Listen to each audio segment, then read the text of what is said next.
Cool. All right. Welcome to Venture Portland's Lunch and Learn Wednesdays. And today we're going to be talking about board recruitment and running effective meetings.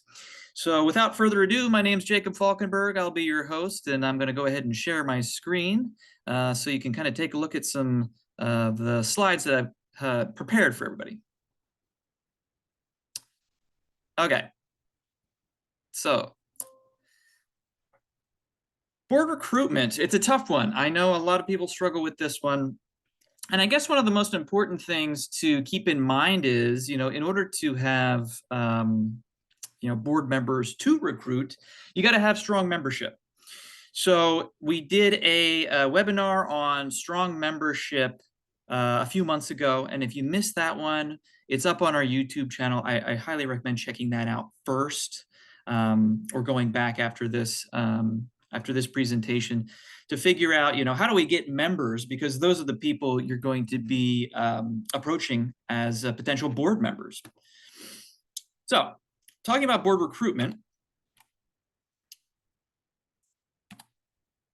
the most important thing to kind of keep in mind is you want to cast a wide net.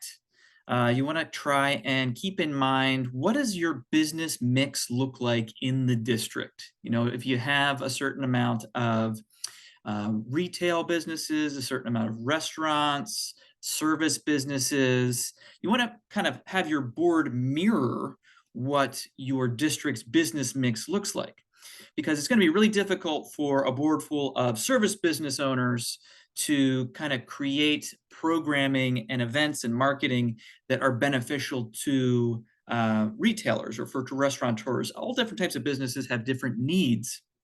And you want to make sure you have the people in the room to help you understand what those needs are. So being thoughtful about who you're approaching, who's missing, who's on the board now, and what are the gaps that you're seeing that you need to fill to make sure that you're a representative board. And this includes not only business types, but also anchor businesses. It's always great to have those businesses that everybody thinks about when they think about your district, having somebody from there on your board, having a mix of small and large businesses, and that includes home-based business owners, if you have those, as well as the unofficial leaders of the district, who's been around for a long time, who's well-connected, who knows everybody, who has their respect, because those are the people you're going to be going to tap into, looking for new folks in their network. Also, does your board have a varied skill set? So not only keeping in mind who are the business owners and what business types do they have, but who has a skill set that they can offer that brings something to the table that you don't have already. So maybe there's somebody that is good with numbers, an accountant or someone who works at a bank, that can act as maybe a potential future treasurer. Or maybe there's somebody that has experience putting on events that would be great to, chair a committee for a big event that your district does. Someone who's savvy with social media or websites, that's always really helpful. Not only it saves you money, you don't have to hire a consultant or an expert, but it also allows them to kind of use their own skills to benefit the greater good of the district. The bottom line is, having a representative board leads to better programming for your district, which leads to more members, which leads to more future leaders. There's a cycle here that you want to kind of keep in mind when you're thinking about who should we approach.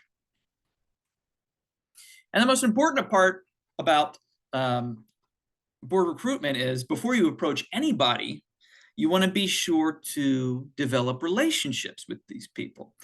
You don't want to just, go to someone that you haven't previously contacted before and ask them to join. You want to invite them to events that you're having. You want to make sure they have a good understanding of what the organization does. And make sure you have an understanding of what interests them, what would make them feel fulfilled. And then when the time is right, make a compelling and heartfelt ask. And usually these asks are most successful when it's a face-to-face ask by a person that they know and trust. So not sending a stranger to contact a stranger, but capitalizing on those relationships that you have before making those asks. A lot of the times I've seen districts using bulk email, sending out an email to their entire member list asking for nominations for board members. And we found that that's least effective. Not only are you not getting being targeted and thoughtful about who you're approaching, people just are going to be unresponsive. A lot of the times it takes that face-to-face ask for someone to be convinced that this is a valuable way for them to donate their time. And a lot of the times when you're having these conversations with people, think about, how could their skills benefit the entire district? So this goes back to thinking about, okay, what are they really good at, or what do they enjoy doing, and how does that fit into what we need as an organization? If they can see that, then them they specifically are someone who you're approaching. You're not just approaching anybody, but they're somebody that you've thought about that could take the organization to the next level. That makes people feel good. The flattery is definitely something you want to use to your advantage here. But also want to make sure that they understand what they're getting themselves into. So make sure that they have an understanding about the organization, what are the types of programs that you do, and what is going to be their role, and how does that fit into their service on the board. One thing you don't want to do is add board members just out of desperation. You don't want just any warm body who's willing to donate their time. Just because they have time doesn't mean they're a good fit. They could be someone who could have a personal agenda that doesn't necessarily fit into the greater good of the district, or it could be somebody with a difficult personality that might kind of push other people away. You want to focus on someone who can lead, who can motivate others and recruit others, because you're going to be tapping into their networks when you're thinking about developing your leadership pipeline. You also want somebody who, again, is going to work for the whole district's benefit. A lot of the times, when someone wants to join a board, they have a personal agenda, whether it's looking for new clients or looking to make changes to the district. And that's fine. People join boards for all different types of reasons, but you want to make sure that what they are interested in doing is good for the whole district and not just for their business. Also, you want to look for people who are nimble, who can lead the district through future changes. If the past 4 years has taught us anything, it's you got to be ready to pivot, because there's no telling what changes are going to be happening in our city or in the greater country that could make your current programming obsolete. You really need to be able to pivot as an organization to be successful, so you can continue to offer things that benefit the businesses, because that continues to change every year as Portland kind of grows and is kind of finding its new identity. You want to make sure the leadership matches the future of the district. If the district's been changing, build a board that embraces that change. And that just comes down to, not having people that are going to want to just do the same thing over and over again because that's what you know how to do. That's what you're comfortable doing. But really, taking a hard look every year at things that you're offering and seeing if they're a good fit, and not being afraid to change. It's great to have people who have institutional knowledge. Longtime board members are really beneficial, but sometimes people can get kind of set in their ways, and that can kind of hold the district back sometimes when you're looking to continue to develop, not only to fit the needs of the businesses, but there might be new businesses in the district that want to participate, that are feeling like their voices might not be heard. Okay. Another thing to keep in mind when recruiting board members is make it easy for them. Lower the barriers that it takes for them to get involved. And a lot of that has to do with, what does the time commitment look like? What are your meetings like? Are your meetings too long? Are they happening too often? Are they happening at a time that is not convenient for their business? You got to really check the temperature of the businesses in your district when you're thinking about meeting times and what is required of board members, whether it's serving on a committee, um, participating in an event. What is required of board members? Make that clear through a board job description, and we have some templates for board jobs descriptions that I'll share with everybody.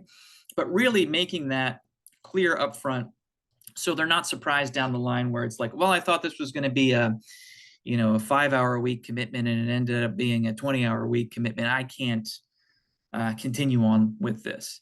You really want to be sure that they know what they're getting into, so you don't have to retrain somebody all over again and get them up to speed.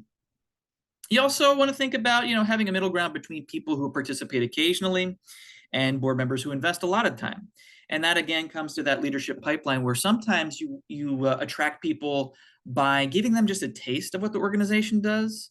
So, not necessarily asking them to be on the board because that's a higher time commitment, but asking them to maybe participate in an event or serve on a committee that focuses on a very specific thing that might have a smaller time commitment.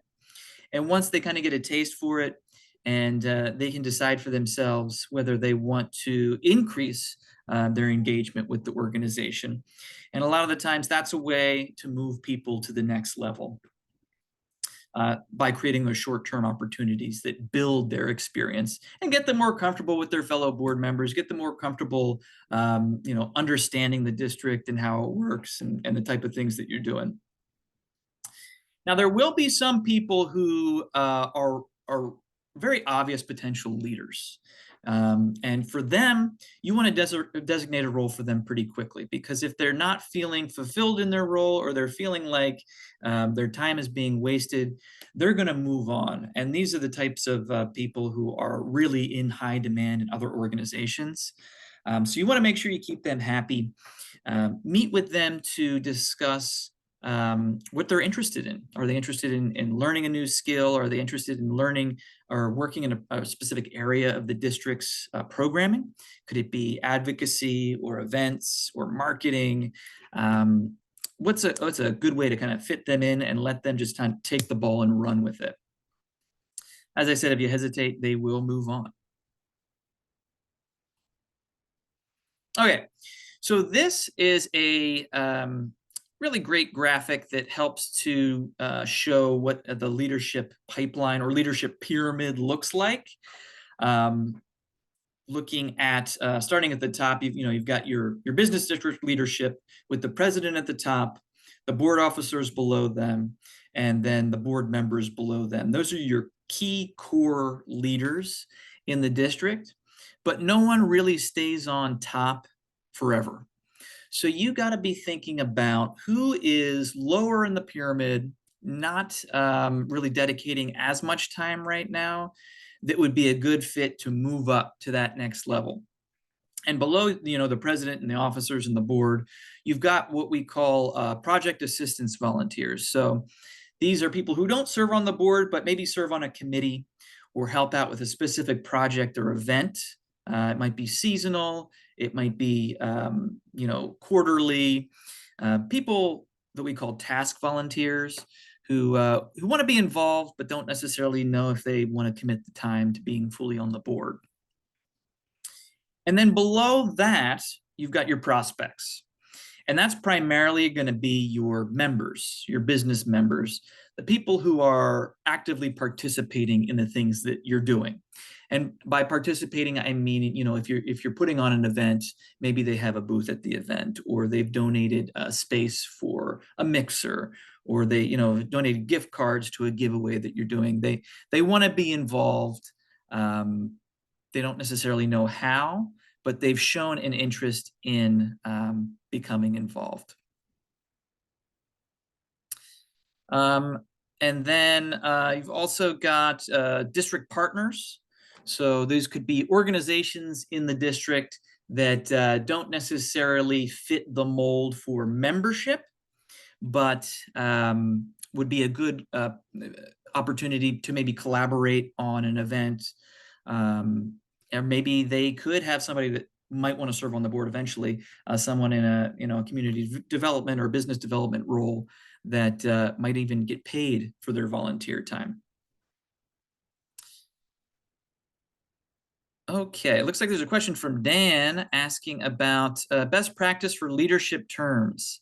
So, Dan, yeah, I think at Venture Portland, we kind of started off with leadership terms that were pretty short, having 1 year terms and a maximum. I don't even think we had term limits at that point. We just had 1 year terms.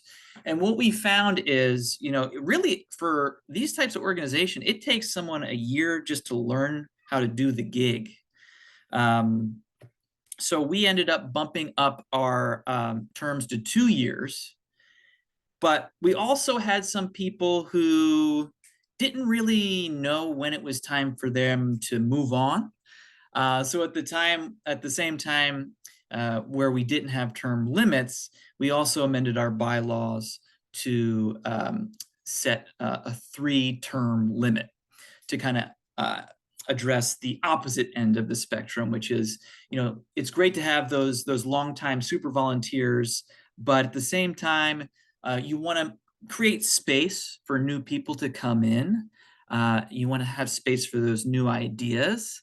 And if you have somebody that's been on the board for 10 years, they've got a lot of great institutional knowledge, and you want to keep them close and be able to tap into that institutional knowledge. But you don't necessarily want them to serve on the board for longer than, say, 5 or 6 years, because at that point, it's just kind of harder to adapt to the changes in the district.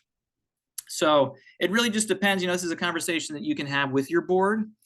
You will need to amend your bylaws, but we liked that 2 to 6 year kind of sweet spot where it's giving them time to learn about the role, but also keeping an opportunity for new folks to come in as well. And Laura, I saw you said a message about the graphic. Yeah, I'll send out a copy of all the slides afterwards, just so you can kind of look these over, because it might be kind of hard to see from where we're at right now. Okay. Now, I think we're going to take a quick break because I've been talking for what seems like a long time. But looking at this graphic, we're going to do a quick exercise that you can kind of do just on your own while you're kind of sitting there. Take out a sheet of paper if you're able to with a pen, and we're going to make a leadership pipeline out of these 3 different categories that we see on this pyramid. So in the first column, you're going to make 3 columns. In the first column, you're going to write prospects. And these are your members, both members who are currently engaged and members who are just paying dues, any partner organizations, non-members. And then you're going to make a column that says project assistance. So that's going to be your committee members who aren't on the board, your volunteers who aren't on the board, people who are engaged and have shown interest, but have not necessarily taken that leap to the board yet. And then in the third column on the right, you're going to write business district leadership. And that's going to be your current board officers, president, and board members who's currently in those seats. And what I want you to do is kind of make a list in each column of, who's the most engaged right now, that might be a potential person that you want to move up the pyramid or move down the pipeline. And those are the people that I think are going to be the best for you to focus your energy on approaching about moving to the next level, or getting them kind of planting that seed about perhaps they might want to serve on the board, or they might want to serve as an officer. So yeah, make a list in each column and then draw an arrow for the people in each column that you think potentially would be a good fit to approach about moving up to that next column. And you also want to think about, who's going to be either termed out or who's burned out in those top business district leadership roles, because those are the roles that you're going to want to fill or think about filling. And a lot of the times with those leadership roles, it really helps to have somebody shadow your president or your officers for 6 months to help them really get a feel for the role and what that entails rather than just throwing them into that. It really helps them get comfortable and confident in their position. So just do that real quick, and we will come back in just a second.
Okay, we are back. And if you're still working on that, no problem. It's a work in progress. You can kind of take that and complete it after the webinar, but it'll be a good tool to bring to your next board meeting to talk about, okay, who do we want to approach? Who has the best relationship with this person that might be a good person to approach them about moving up to the next level on the board or on a committee or as a volunteer.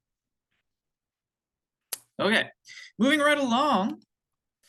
So once you've got people in place, you want to make sure that they want to stay in place because you don't want to make all your hard work of recruitment all for naught. So the first thing is helping the board members learn and feel comfortable about their role. And the best way to do that is to have a board orientation once a year or right after your annual meeting where you're doing those board elections that goes over all the kind of different parts of the role. So that's that, going over that job description of what are the individual duties of the board members, what's their legal obligation as a board member, going through, of the list of all the meetings that they're going to be expected to attend, going through maybe a calendar of events and promotions maybe that the organization does. What are the committees that are potentially available for them to serve on? Really just giving them a crash course on what your organization does and how does their role fit into it. You want to be a coach to them, a mentor and an advisor, be there to answer questions and help them kind of settle into this role because they're going to have a lot of them. And a lot of the times it helps to pair new folks with people that have been on the board for a while to kind of have that mentor-mentee relationship. So a lot of the times it's helpful to set up, maybe a coffee with somebody who's been on the board for a while with one of the new people. So they can just kind of have an informal conversation, a one-on-one where they might feel comfortable sharing maybe their concerns that they might have that they wouldn't be comfortable sharing in a larger group setting. And also setting them up for success. What can we do to make this easier and more enjoyable for them?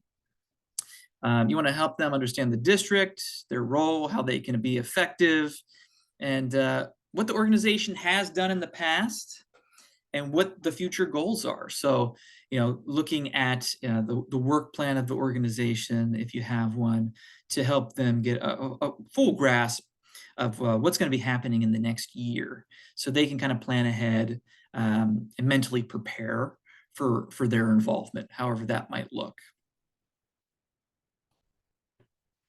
You want to make sure that when you're doing your board orientation or just throughout the year, make sure that the board knows their legal responsibilities, what their expectations are, what your BDA does and how it's done, and don't assume that other board experience translates. So they may have served on a board for another organization before, but all boards kind of operate a little bit differently. So just because they've got board experience, a lot of the times it's really helpful to kind of start from square one, so they have a full understanding of how this particular board works. And when you're having these conversations with them, getting them up to speed, make sure that you let them know that the organization has directors and officers insurance. If your organization doesn't have directors and officers insurance, I highly recommend that you get it. It's a little expensive. It ranges anywhere from $1,000 to $1,500 a year, but it's really a great way to reassure someone that they're protected, they're safe, their business is safe. In unlikely event that the organization gets into any sort of legal trouble, this will make sure that nobody's on the hook for any sort of financial obligation. And that kind of helps keep people around, because people don't want to take unnecessary risks with a volunteer gig. You also want to make sure that you're having everybody on the board sign your policies. And these policies, we have samples of all these policies. This could be anything from an anti-harassment policy, a code of conduct policy, an anti-discrimination policy. Make sure you have your board members read and sign these every year. And this will help kind of nip in the bud any potential future conflicts down the line, where somebody, if they are reading and signing documents like this, they can't claim later on that, if they're doing something that is unacceptable behavior, that they didn't know, because they signed this document. You can point right to it. And it's kind of proof that you're kind of setting these expectations. Also, meeting ground rules are really helpful. So at the beginning of each meeting, kind of going over some very basic things about, what are appropriate ways to act during a meeting. Don't interrupt somebody, be respectful of everybody, those sorts of things. And that will kind of help set the tone of the meeting, making sure that everybody kind of starts off on the right foot, remains respectful. And it also helps, make your meetings just more enjoyable when people understand that there are certain behaviors that just aren't tolerated. You also want to make sure you have specific board members who are always thinking about recruiting other board members. There could be somebody who is a great networker, who's just a real people person, or knows a lot of people in the district, that is responsible for kind of going out and connecting with future prospects, whether it be at a mixer or just kind of doing a walkabout through the district could just talk to business owners, see what their concerns are, and kind of plant that seed of maybe they could be a potential future leader. And also set term limits and plan for transition. So as I said, it's great to have people who are willing to dedicate their time for multiple years. As I was saying, it takes a year just to learn the gig. So having people in for multiple years is great, but you also want to have a limit to make room for new ideas and new businesses that may have just come to the district. So always be planning for transitions. Be aware of who's coming up on their term limit, whose business might be moving out of the district, or who might be retiring, and thinking about who might be a good potential replacement for them when their time does come. And then another big one is just celebrating. This is your typical volunteer recognition. Making sure people feel appreciated for the work that they're doing. This is a volunteer role. Small business owners don't have a lot of time. So taking time during each meeting to thank everybody for being there, thank specific people that may have worked on a project that just wrapped up, maybe highlighting them via social media if that's something that you feel like they would appreciate. Doing volunteer recognition on social media or via your website, having them listed there. And sometimes, it's just simple as a verbal thank you, but, sometimes it could be a gift card or, flowers or something nice like that for someone that's kind of gone above and beyond for the organization. Don't forget to celebrate your successes and the people that made them possible. Okay, so before we move on to meetings, I just want to um, open up the floor and see if anybody has anything that they want to share about any success they've had recruiting volunteers or any struggles they've had recruiting volunteers, because I think it's a great opportunity for us to kind of all learn from each other. And we've got some great folks in the room who have a lot of experience doing this work that it might be nice to hear from if they've got something to share. So does anybody want to share anything about their recent board recruitment efforts?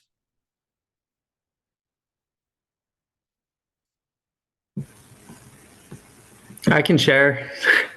Yeah. Hey, Jeff, that would be great.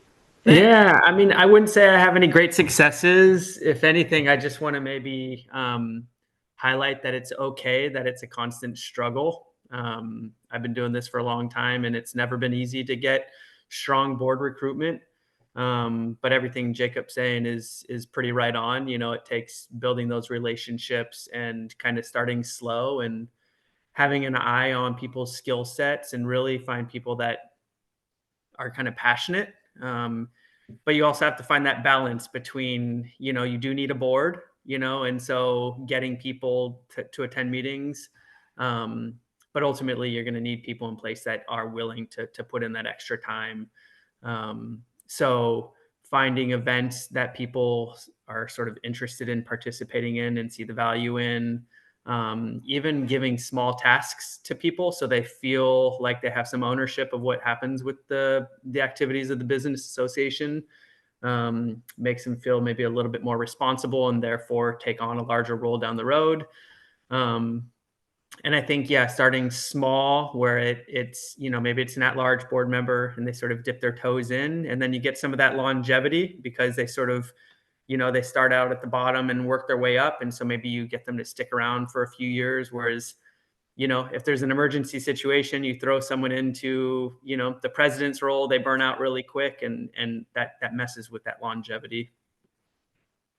Absolutely. No, that's a great point, is making sure that people feel comfortable in the role before they actually take on the role. And a lot of the times, yeah, that's kind of a shadowing Mm-hmm. situation where they don't have to actually do the work, but they can work closely with the person that they're going to be eventually replacing. So they feel confident in that. Yeah. Yeah, blessed. Yeah, so I agree with everything Jeff just said. I think so much of that is really good. But one of the other things that I've really started doing is anytime anyone shows any interest in anything that we're doing, I start including them on the emails.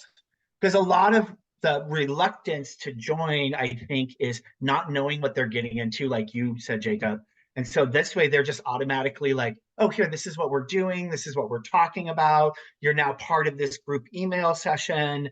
I mean, of course, I get their permission first. I don't just force it on them. But, like a lot of times and I'm finding that that's been a lot of people are willing to jump in a lot faster once they know what we're actually discussing and what they're getting themselves into. And that's been really, really helpful for us to build the board at Williams.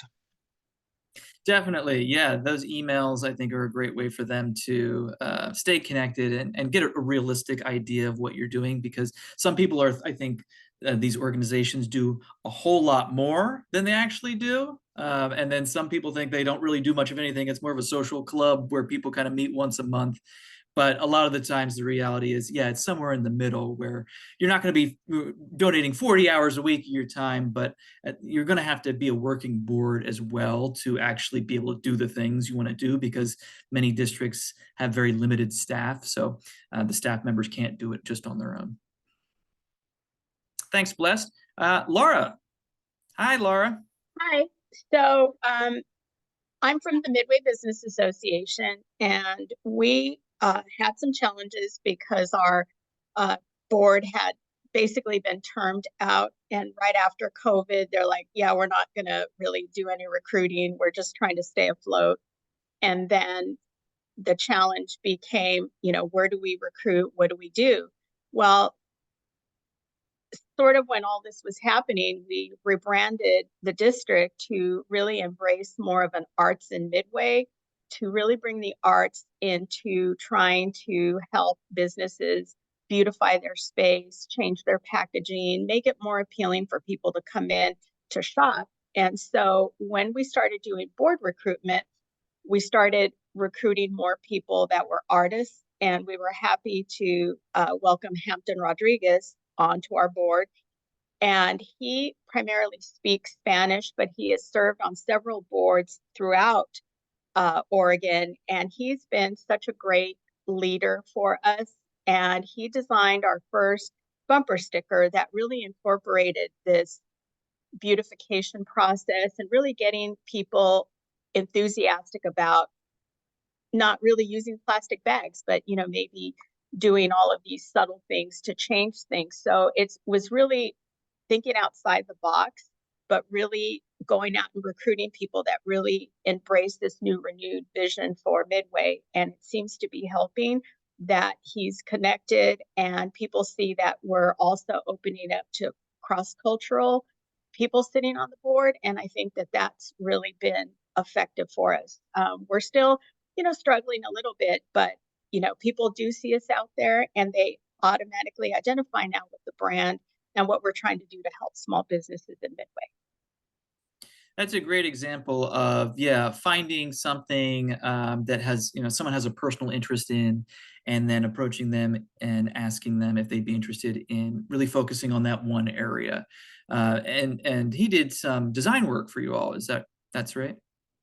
That's correct. And so he's sort of taken on that leadership role, along with Alex Chu, who designed our mural on 122nd and Powell. And it would be, Alex wants to sit on our board, but he is so busy with his projects. But he did do a presentation that we'll present again on the 8 murals that he's done in the Midway Business District. And Alex is a resident, and really sort of being that guide to us as to, how we can engage businesses into this whole extreme. We changed the coloring, everything. And so it's really helped. Thanks, Laura. Uh-huh. And next we have Kristen. Hi, Kristen. Hi, y'all. I'm Kristen, director of Light Eco District.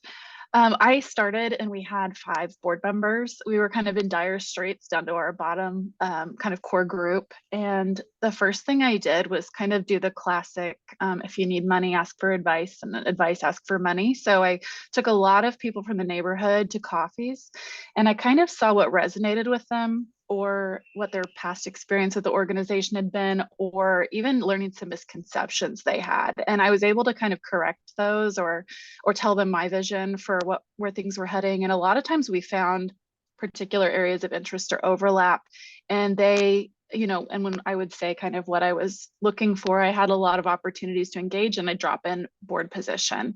And so coffees, I think, are great. Not a coffee teeing them up to ask for board membership, but just to like pick their brain on some ideas. And then they kind of think they arrive at the idea to serve on the board, which is great. And I've also found, we've gone in a year and a half from 5 to 15 board members. We're almost full. And part of that was we did a consultation on some of our DEI stated board goals we needed to develop. And so we developed this thing where I was able to, we need to have experience on the board with people who are, had housing insecurity when they were young, or we are looking for people who have a background in behavioral health. And so that makes it really easier for me when I'm looking for the right fit, to have those explicitly stated goals that we need to go after. It makes it a lot easier when I'm asking the board for help too.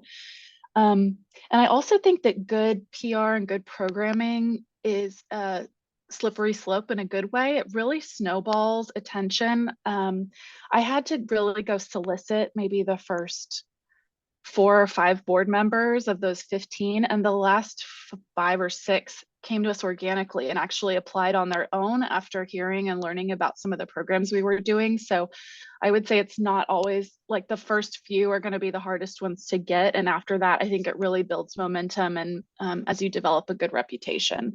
The other thing I always like to just throw in right at the beginnings is I say, like, serve on our board. We have 6 meetings a year. We have no subcommittees and there's no fundraising requirements. And that's usually like the fear points of all potential board members, that they're going to get surprised with like some sort of fundraising job or pulled into some really long time commitment on subcoms.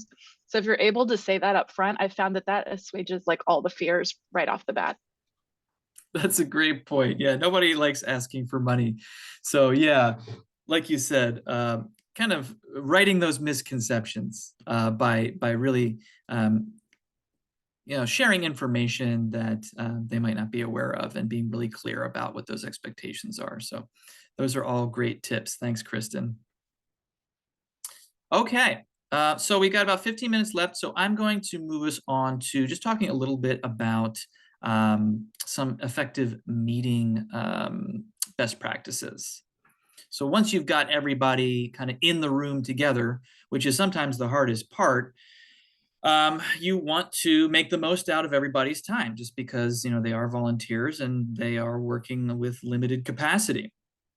So the biggest thing, and I know this seems obvious, but a lot of meetings I go to don't have one, is create an agenda for every meeting that you have. And this is primarily for board meetings. This is going to be the president who's going to be designing the meeting, but it can be a collaborative effort.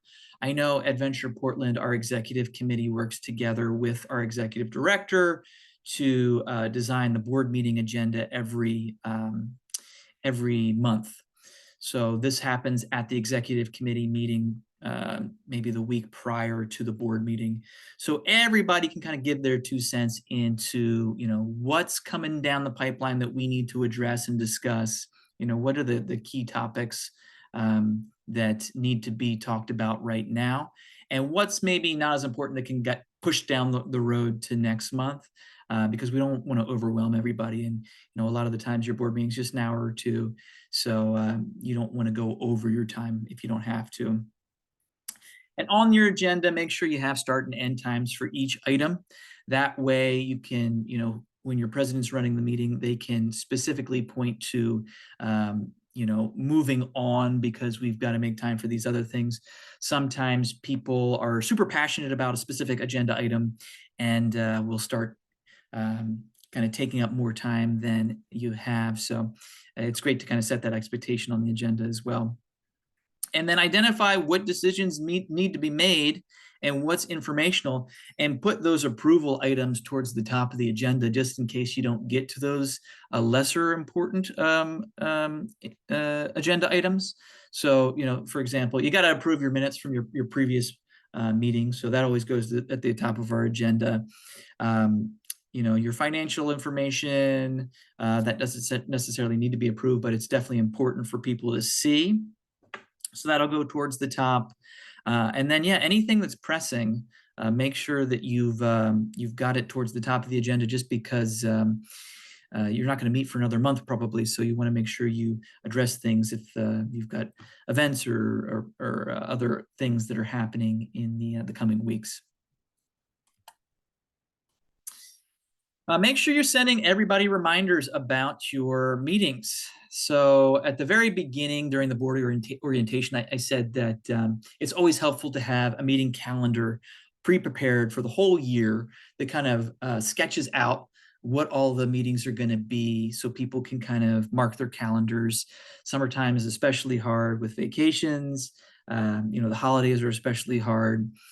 So a lot of the times Venture Portland doesn't even have board meetings in December, just because we want to be respectful of everybody's time.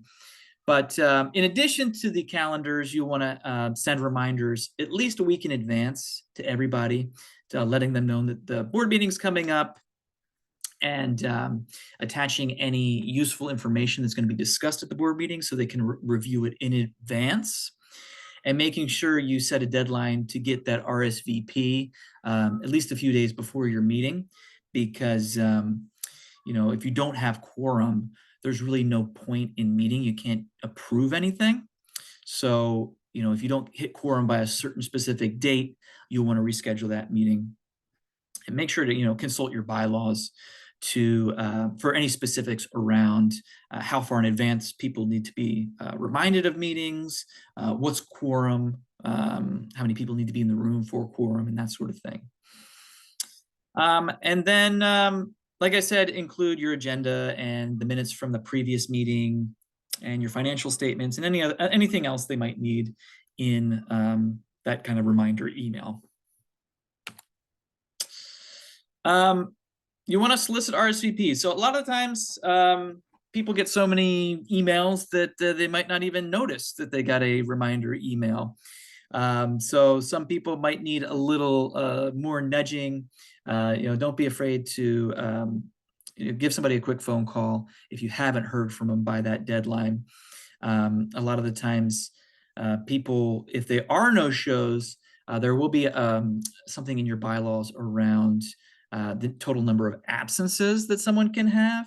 And after that point, after they pass those total number of absences, a lot of the times in the bylaws it will say that they have resigned from the board.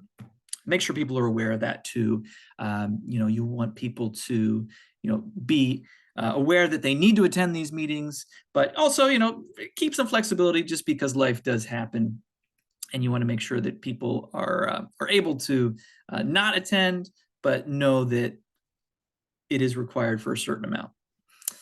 And then when you're having your meeting, make sure you have copies of all those materials that you had sent out prior to the meeting, just so you can reference those either by handing out hard copies, or if it's a virtual meeting, sharing your screen, that sort of thing. And then make sure that your secretary is taking those minutes as well, just so you can have those prepared for the next meeting to get approved and have that record of what was discussed. A lot of the times at Venture Portland, we'll start our meetings with an icebreaker. And this is a great way to kind of get people talking, get them relaxed, and help them learn about each other. We're all kind of working in the same district, but a lot of times we feel siloed and we don't really know the people that we're working with. So it's great to have an icebreaker question. And it can be something as simple as, what's your favorite food this time of year? Or, do you have an upcoming trip planned? Just something personal about them to help you get to know them. And then it's your president's job to stay on track and implement good governance. So, what needs to be approved and what doesn't, that sort of thing. But sometimes they need help. If you're feeling like they may have missed something, or you're running over time, feel free to chime in and let them know. One person can't always stay on track all the time. So it's never hurts to help them out as well. And you want to keep your bylaws handy, as I said, because that will have all the specific information about how many people you need to vote on something and how many votes you need to approve something. All those nitty gritty governance things are going to be in those bylaws. Make sure those are up to date too. During the meeting, stick to the agenda, don't stray from that. A lot of the times you'll give people the opportunity to add agenda items prior to the meeting. But once that agenda is set, make sure to stick to it, just because that's what people are expecting. and then keep track of those motions, seconds, and votes in those minutes, because those are going to need to be something you can recall. And then, respect your volunteers' time. If you say the meeting's going to be an hour long, definitely hold to that, because people's schedules fill up, and there's nothing worse than being in a meeting that's going 15, 20 minutes over. A lot of the times people just check out, so it's just wasted time anyway. And meetings should be fun, not a chore. So there are specific things that you need to follow as part of just running a nonprofit meeting, but you don't be afraid to pepper in some fun and games as well, to help people kind of socialize, and especially for the new folks, to help them get to know everybody on the board, and help them understand the culture of the organization. Okay, we've got just a couple minutes left, so I'm going to go quickly over just managing some tough meeting behaviors. I've got a lot more information on this that I'll send out after the meeting, but I just wanted to go through a couple of these real quick. So the first one is the naysayer, and this is the person who really never has anything positive to say, but never presents any solutions or alternatives.